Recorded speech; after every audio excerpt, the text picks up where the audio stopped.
So this is our Heron A-Power. She's an old boat from originally built in 1967, or begun in 1967, and then over various owners and different lifetimes she's managed to be completed and now is racing as I guess a front of the fleet boat. Won the Nationals the last 3 seasons and a couple of the New South Wales and Queensland state titles as well. Just showing you quickly how we store the boat. It's usually inside the shed, but out here with the cover on and the trolley and mast storage set up, and we'll just get the cover off and show you inside the boat. And here's the boat with the cover off. As you can see, we store everything in the boat. One of the great things about the changes to the rules last season in regards to the rear thwart and the floorboards is that the mainsail and boom and rudder all store nicely within the boat, and with covers on they can travel up and down the highway without scratching the boat or damaging any of the equipment. A-Power is a framed timber construction boat.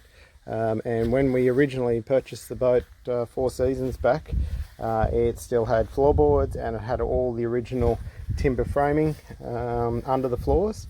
The class rule change last season allowed us to do a complete renovation on the boat and managed to get it back down to minimum weight again, but stiffer and stronger than ever through the fiberglassing of the interior and exterior of the hull. As you can see, we've painted it white, and that's for the non-skid finish as well. It was quite difficult to maintain the clear timber finish on a boat of this age, and it turned out that it was the best way to be able to structurally reinforce it and end up with a boat which is arguably as stiff or stiffer than any of the new foam sandwich boats. As you can see, the front of the boat is a very simple layout, fixed jib sheeting positions, and centerboard adjustability from both the front and rear via a continuous system. We do run a tactic compass on this boat, and the Vang systems lead back to just behind the seat, so that the skipper can adjust and cleat without having to leave the side.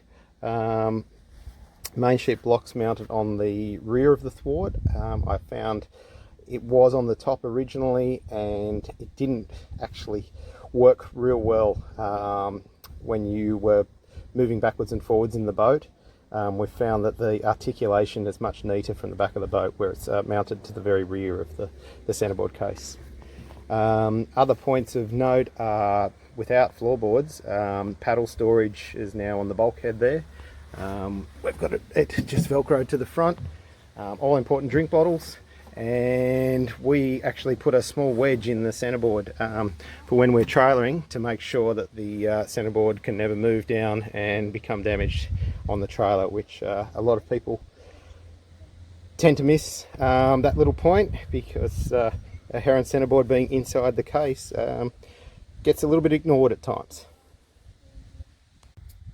We run 2 Venturis on A-Power, a standard one mounted just next to the centerboard case under the thwart, and a second one which we call our reaching bailer in the back, which used to be just under the back seat. This one is more useful than you can possibly imagine when it gets windy, as all the water tends to accumulate right at that point once you round the top mark and take off on a fast reach, and we're typically empty in a very short time after the top mark.